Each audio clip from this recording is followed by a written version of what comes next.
So this is your video introducing you to the idea of entropy and enthalpy. We're going to be doing a lab today where we're going to be making ice cream. So that's a fun activity, but we're trying to learn some chemistry along the way as well. So we've talked about enthalpy. We've said that enthalpy is a change in energy, or the amount of energy that is within a chemical reaction. And we've talked about entropy, which is the amount of order or disorder that is within a reaction or within a substance itself. So what has to happen in order to make ice cream is we have to take that milk and that sugar and we have to drop its temperature to a point where we can actually make that solution freeze, or at least partially freeze.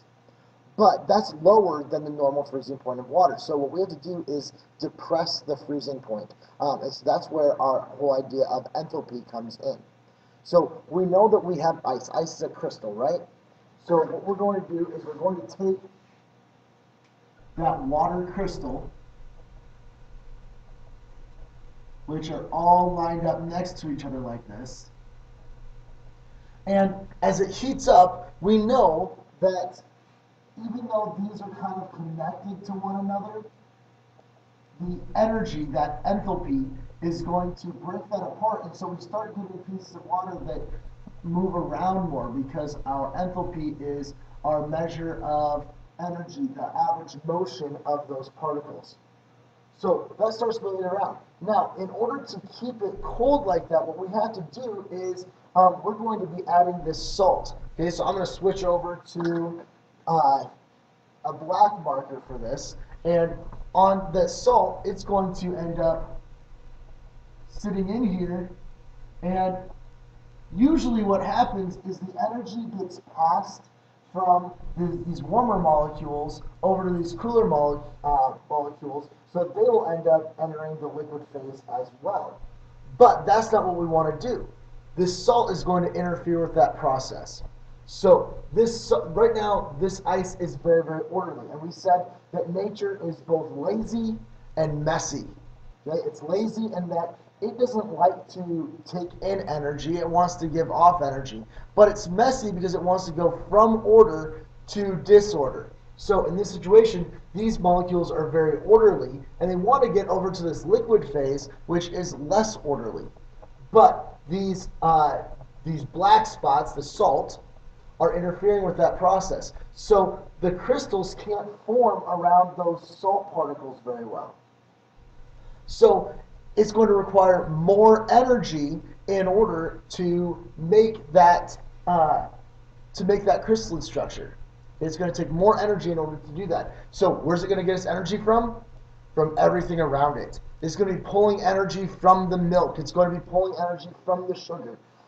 So that's how our enthalpy and our entropy are kind of playing a role. I don't want to give the whole thing away, but I wanted to at least give you an intro to that so you have an idea of what's going on. Otherwise, it just ends up being a fun activity, and you get to eat ice cream, which bonus, but I actually want you to be learning something about chemistry through this process.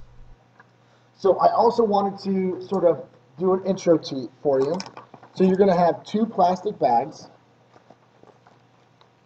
One is much bigger, one is much smaller. In the smaller bag, you are going to put your ingredients for your ice cream.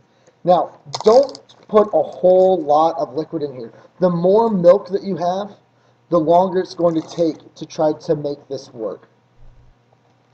Okay, so we're not putting in a ton. I'm not trying to get you lunch or anything. I just want you to make enough so that you and your group members can have some ice cream, and that'll still get the whole idea across of how this whole process works, where we're pulling energy from this milk. Okay, so we have our milk. I'm going to take a little bit of sugar. This is brand new sugar. It has never been used in the lab before, so this is a brand new box of sugar. I'm sorry, bag of sugar. Okay, and you can kind of put as much or as little as you want in there, but usually a couple spoonfuls are just fine. And then for our last ingredient, we're putting in a little bit of vanilla flavoring. Now, if you wanted to be really good about this, you could measure it out, but for our purposes, I'm more concerned about the behavior of the molecules than the flavor of the ice cream. Sorry. So I'm just putting a little bit of vanilla in there. And now that I have all of my ingredients, I can just seal that up. Okay, now, in my other bag, in my much larger bag, I'm going to be putting the ice. So I went down to the training room, grabbed a bag of ice, and we're just going to be putting in, you know, you don't have to count it out, but somewhere between like 12, 20 pieces of ice. You just want a good amount of ice in there.